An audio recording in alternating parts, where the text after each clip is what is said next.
Okay, well, welcome everybody. It's great to see such a solid turnout for our very first Toronto FRB Day.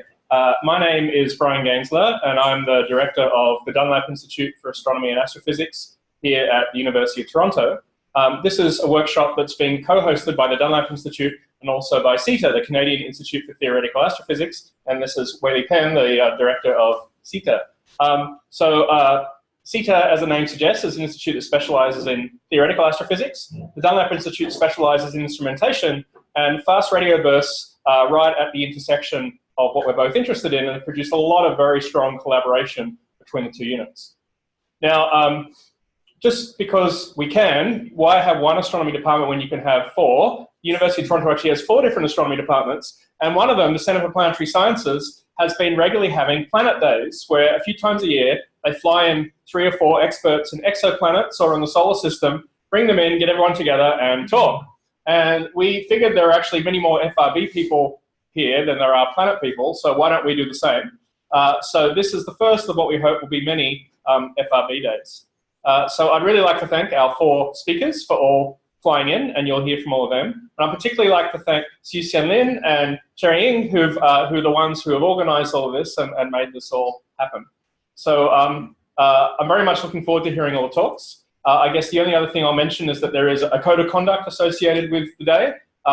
It's on the website if you want to check it out, but it basically just says just respect everybody else and treat them as you'd expect to be respected, and just be kind with your questions. We're looking for exciting scientific debate, but also respect for all viewpoints and levels of experience. So have a great day. I'm looking forward to hearing all the talks, and I'm sure I'm going to have many questions of my own. And I'll now hand over to Cherry. Okay, so welcome again, everybody. Before we start our 4 amazing talks today, I thought I'd do some self-promotion. Because we have out-of-town guests, I thought we'd tell you about what we are doing here in Toronto collectively in terms of FRB research. So you may know already the China Radio Telescope located in BC. In Toronto, we have a huge team of people working on that right now.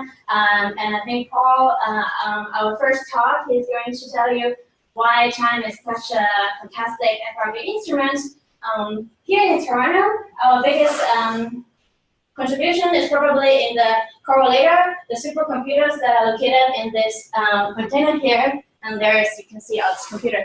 In the long wavelength lab, we care everything about digital signal processing. We have people working on beamforming algorithm optimization in GPUs, RFI mitigation here, as you see in this plot, analyzing FRB data, baseband down, all sorts of signal processing, really.